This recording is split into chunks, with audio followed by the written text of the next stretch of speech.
He says no one but myself can help me out of it, that I must use my will and self-control and not let any silly fancies run away with me. There's one comfort. The baby is well and happy, and does not have to occupy this nursery with the horrid wallpaper. If we had not used it, the blessed child would have. What a fortunate escape! Why, I wouldn't have a child of mine, an impressionable little thing, live in such a room for worlds.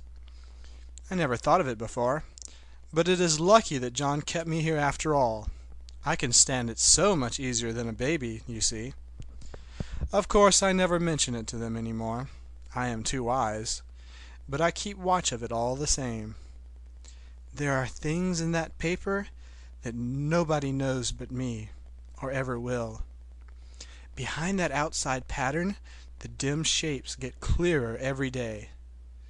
It's always the same shape, only very numerous. And it is like a woman stooping down and creeping about behind that pattern.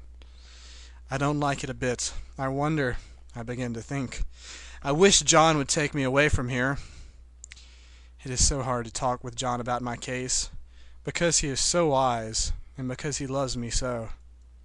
But I tried it last night. It was moonlight. The moon shines in all around just as the sun does. I hate to see it sometimes. It creeps so slowly, and always comes in by one window or another. John was asleep, and I hated to waken him, so I kept still and watched the moonlight on that undulating wallpaper till I felt creepy. The faint figure behind it seemed to shake the pattern, just as if she wanted to get out. I got up softly and went to feel and see if the paper did move, and when I came back, John was awake. "What is it, little girl?" he said. "Don't go walking about like that. You'll get cold." I thought it was a good time to talk, so I told him that I really was not gaining here, and that I wished he would take me away. "Why, darling," said he, "our lease will be up in 3 weeks, and I can't see how to leave before. The repairs are not done at home, and I cannot possibly leave town just now. Of course, if you were in any danger, I could and would. But you really are better, dear, whether you can see it or not. I am a doctor, dear, and I know. You're gaining flesh and color. Your appetite is better. I felt really much easier about you." "I don't weigh a bit more," said I, "nor as much. And my appetite may be better in the evening when you are here, but it is worse in the morning when you are away." "Bless her little heart," said he with a great big hug. "She shall be as sick as she pleases. But now let's improve the shining hours by going to sleep, and talk about it in the morning." "And you won't go away?" I asked gloomily. "Why, how can I, dear? It is only 3 weeks more, and then we will take a nice little trip of a few days while Jenny is getting the house ready. Really, dear, you are better." "Better in body, perhaps," I began, and stopped short, for he sat up straight and looked at me with such a stern, reproachful look that I could not say another word.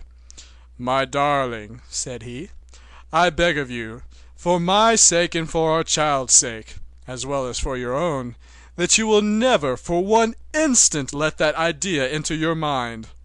There is nothing so dangerous, so fascinating to a temperament like yours. It is a false and foolish fancy. Can you not trust me as a physician when I tell you so?" So of course I said no more on that score, and we went to sleep before long.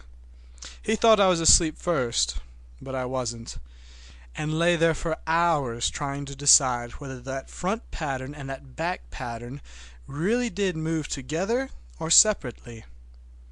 On a pattern like this, by daylight, there is a lack of sequence, a defiance of law, that is a constant irritant to a normal mind.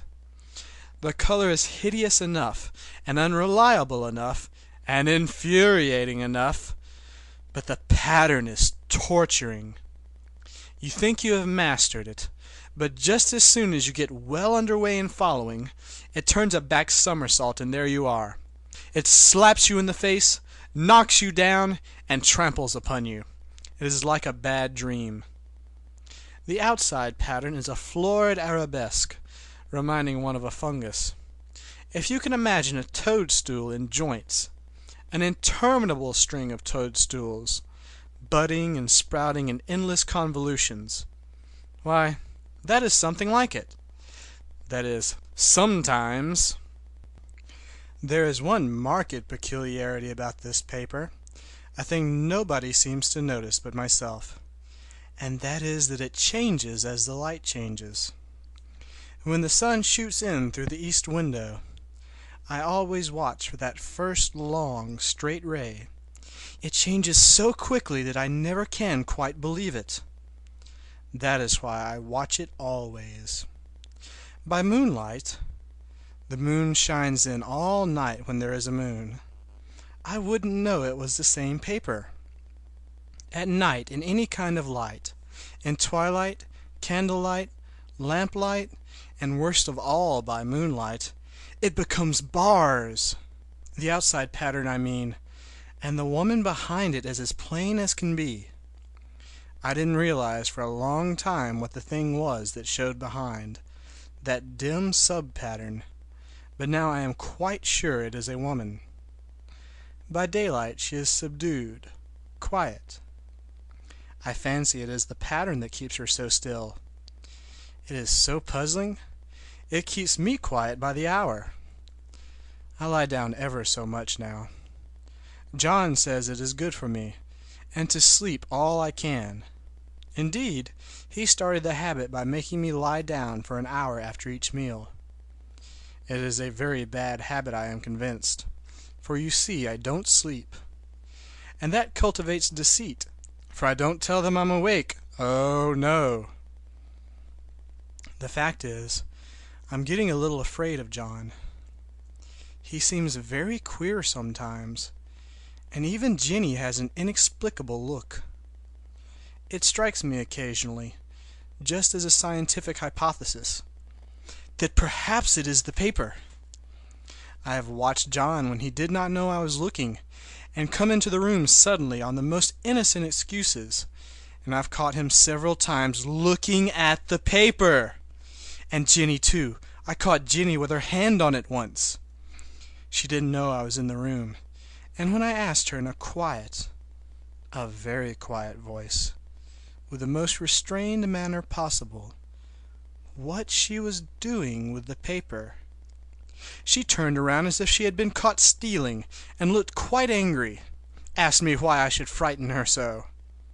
Then she said that the paper stained everything it touched, that she had found yellow smooches on all my clothes and John's, and she wished we would be more careful. Did not that sound innocent?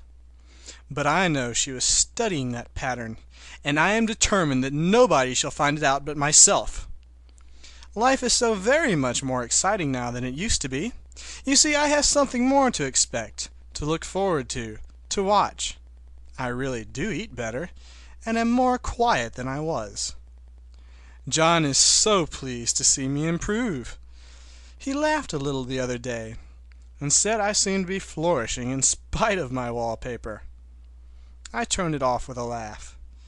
I had no intention of telling him it was because of the wallpaper. He would make fun at me. He might even want to take me away. I don't want to leave now until I have found it out. There is a week more, and I think that will be enough. I'm feeling ever so much better. I don't sleep much at night, for it is so interesting to watch developments. But I sleep a good deal in the daytime.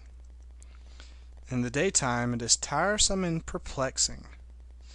There are always new shoots on the fungus, and new shades of yellow all over it. I cannot keep count of them, though I have tried conscientiously. It is the strangest yellow, that wallpaper. It makes me think of all the yellow things I ever saw. Not beautiful ones like buttercups, but old, foul, bad yellow things. But there's something else about that paper. The smell. I noticed it the moment we came into the room.